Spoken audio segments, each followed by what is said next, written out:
Video ini dihasilkan untuk subjek Sejarah Asia Tenggara abad ke-20 yang diajar oleh Dr. Mariam Ivana Prazic. Ahli kumpulan kami terdiri daripada Wan Daniel Fitri bin Wan Hassan, Alia Natasha binti Azemi, Nur Haifa binti Roslan, dan Norbert Jaga anak Anthony. Am I the only one that didn't know Jawa, Pulau Zamrud Indonesia, telah melalui perubahan yang luar biasa dari abad ke-19 hingga abad ke-21? Pada abad ke-19, Jawa berada di bawah pemerintahan kolonial Belanda. Penjajah Belanda memperkenalkan tanaman kelapa secara besar-besaran, mengubah lanskap pertanian Jawa. Eksploitasi sumber daya dan tenaga kerja tempatan menjadi ciri utama era ini. Perubahan sosial dan ekonomi yang berlaku meninggalkan kesan mendalam pada masyarakat Jawa. Masyarakat Jawa terpaksa menyesuaikan diri dengan amalan pertanian baru yang diperkenalkan oleh penjajah.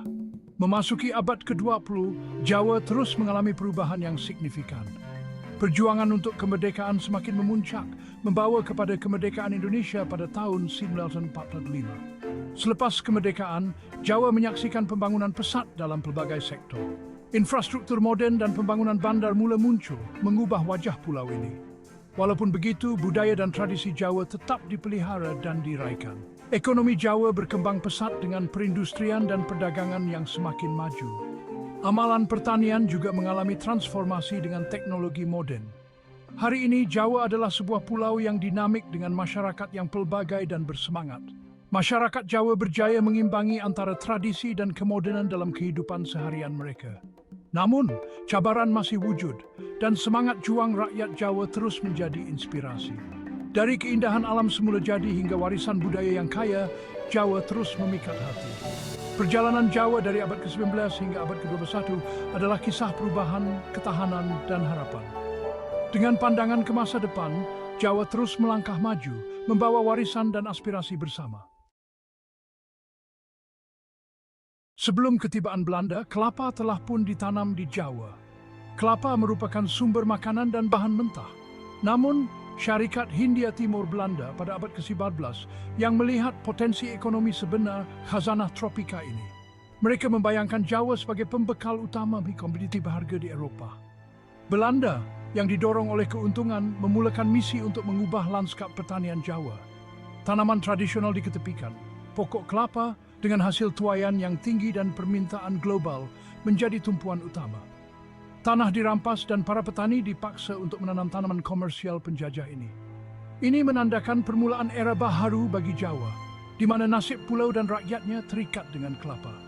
Belanda melaksanakan sistem tanam paksa, yang dikenali sebagai cultural stelsel dalam bahasa Belanda. Sistem ini mewajibkan petani Jawa untuk memperuntukkan sebahagian tanah dan tenaga kerja mereka untuk menanam tanaman ekspor, terutamanya kopi, gula, dan sudah tentu kelapa. Kesan daripada sistem ini sangat meluas.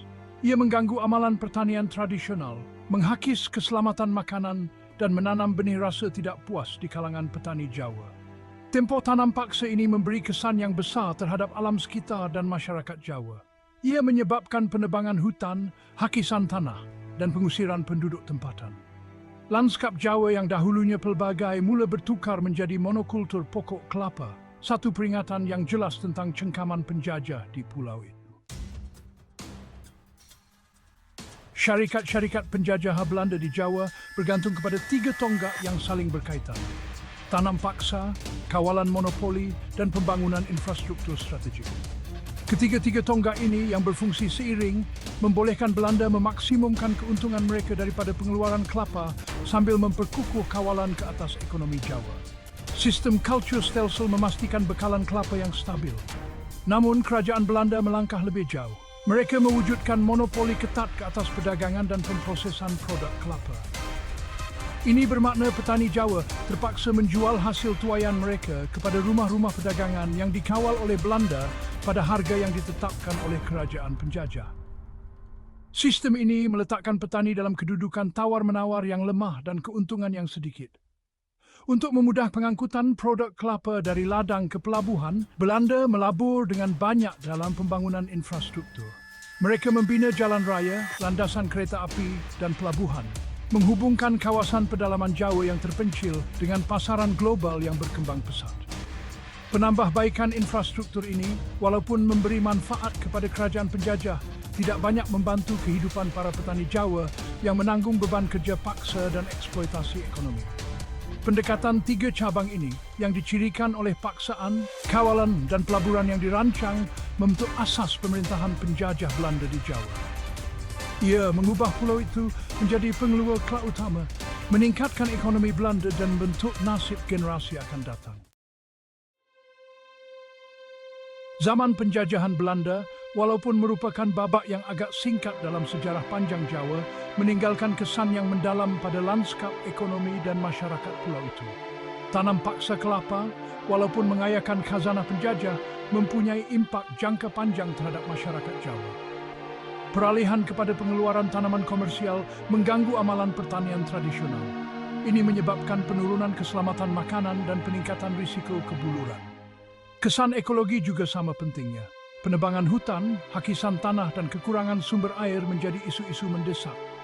Struktur masyarakat Jawa tertekan di bawah beban eksploitasi penjajah. Pengunduran Belanda dari Indonesia selepas Perang Dunia II tidak menghapuskan legasi penjajahan. Industri kelapa yang dahulunya merupakan simbol penguasaan penjajah kekal menjadi tulang belakang ekonomi Indonesia. Namun, ketidaksamaan struktur yang tercipta semasa zaman penjajahan masih wujud. Petani kecil, tulang belakang pengeluaran kelapa, terus bergelut dengan pendapatan rendah, akses terhad kepada tanah, dan harga pasaran yang tidak menentu. Legasi penjajahan terus membayangi Jawa moden, membentuk realiti ekonominya, dan mempengaruhi dinamik sosialnya. Hari ini, Indonesia berdiri sebagai pengeluar kelapa terbesar di dunia. Jawa, dengan ladang-ladang yang luas dan tanah pertanian kecil yang tidak terkira banyaknya, kekal menjadi nadi industri global ini. Pokok kelapa, yang dahulunya merupakan simbol eksploitasi penjajah, telah diangkat semula sebagai sumber kebanggaan negara dan peluang ekonomi. Daripada penjajah jalanan yang menjual air kelapa segar, hingga ke kilang-kilang besar yang memproses minyak kelapa dan produk sampingannya, kelapa terus memainkan peranan penting dalam ekonomi Indonesia. Kelapa menyediakan mata pencarian kepada berjuta-juta orang, daripada petani hinggalah kepada pekerja kilang dan usahawan. Fleksibiliti kelapa juga telah mendorong inovasi dengan produk dan aplikasi baharu yang sentiasa muncul. Walaupun memainkan peranan penting dalam ekonomi, industri kelapa di Indonesia berdepan dengan cabaran. Turun naik harga global, perubahan iklim, dan keperluan untuk kelestarian yang lebih besar adalah antara isu-isu mendesak. Menangani cabaran-cabaran ini memerlukan usaha sama daripada kerajaan, sektor swasta dan para petani sendiri. Kisah kelapa di Jawa adalah satu permaidani kompleks yang ditenun daripada benang-benang cita-cita penjajah, eksploitasi ekonomi, semangat juang, dan adaptasi budaya. Ia berfungsi sebagai peringatan tentang legasi penjajahan yang berpanjang dan cabaran untuk membentuk masa depan yang adil dan mampan dalam dunia yang dibentuk oleh masa lalunya.